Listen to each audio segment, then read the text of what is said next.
Are you ready? Is y'all ready? Wait, okay. Okay, hold on. Let me get my little card here ready. Yes, because I knew you were going to do that. Anyways, okay. You're way smarter than Michael is. Alright. Yes, okay. Since its inception, American football has been a well-cherished and beloved pastime. In today's sport, the most important aspect of the game is catching the football. There are 3 key points in catching the football. There is hand placement, the catch itself, and then tucking the ball.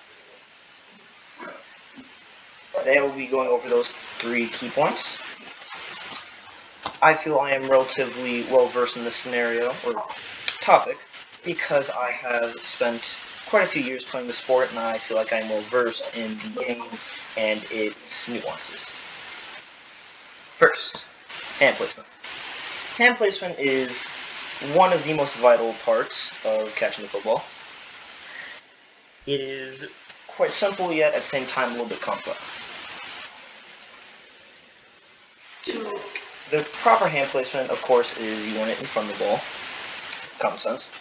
You would want to have your pointer finger and your thumb together to make a bit of a triangle shape so that when the ball comes towards you, it creates a kind of pocket for the nose to where you can then wrap around for the catch itself. The biggest thing that you can do to improve that is hand-eye coordination. There are many different ways to train hand-eye coordination. The easiest of which, just throw things around. Just keep your eye on the ball, or any sort of object, toss it around. It can be done with football, a small tennis ball, truly anything can be used to train hand-eye coordination. Once you have gotten better at actual hand-eye coordination, you can work on peripherals, which is, for example, throwing stuff without truly looking at it. It is good, but is a bit more advanced, so you'd want to wait to do that after you have gotten better at hand-eye coordination in general. After you have gotten hand placement down, you need to go to the catch itself. The catch itself builds off of the hand placement, as after you make that triangle structure, you then get the ball between. You want to catch with your fingertips. So you want to catch the 2 fingertips first, then wrap around with the rest, and then together with the palms. Your palms should be the last thing to touch the ball. Because if you do not, you will more than likely not catch the ball properly. The biggest thing that you can do to improve that is grip strength. And again, much like hand-eye coordination, there are many different ways to improve grip strength.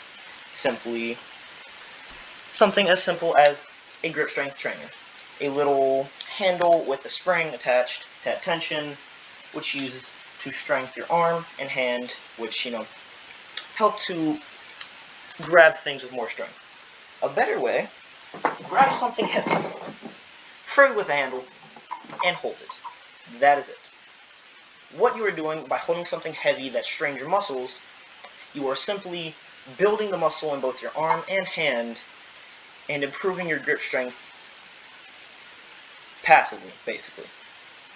It is a good drill, or just overall good thing to do to improve grip in general. After you have hand placement and then the catch itself down, less important, but what I feel is still kind of vital if you plan on playing the game of football on any level, is the tuck. After you have caught the ball, you then want to tuck the ball, which then prevents it from getting knocked out of your hands, and at the same time allowing you to run with it easier. To tuck the ball, simply, once you have caught it, take your fingertips, put it to the very top, put it to your forearm, and then tuck your elbow. This again makes it easier to run with, and at the same time allows you to protect the ball if there is someone coming your way, prevents it from coming out your grasp. While there is no simple way to train and perfect tucking the ball like there is for grip strength and hand-eye coordination, there is no real drill or active thing you can do to practice tucking the ball except just tucking the ball. Because there is simply nothing that can simulate the action of tucking the ball, so you simply have to do it yourself. Those are the really only three main key points of catching the football. Once you have the three down, it is quite easy. Again, it is simply hand placement, triangle, wanting to keep the ball in front of you, hand-eye coordination. Then it is the catch itself, which is grip strength and just keeping fingertips and then palms. Then it is simply tuck, fingertips to the top, tuck to the elbow. Catching a football in and of itself is simple yet complex in nature. But after you practice these couple of simpler drills and techniques, it can become your second nature. Thank you for your time. Jesus. I'm done. Jesus.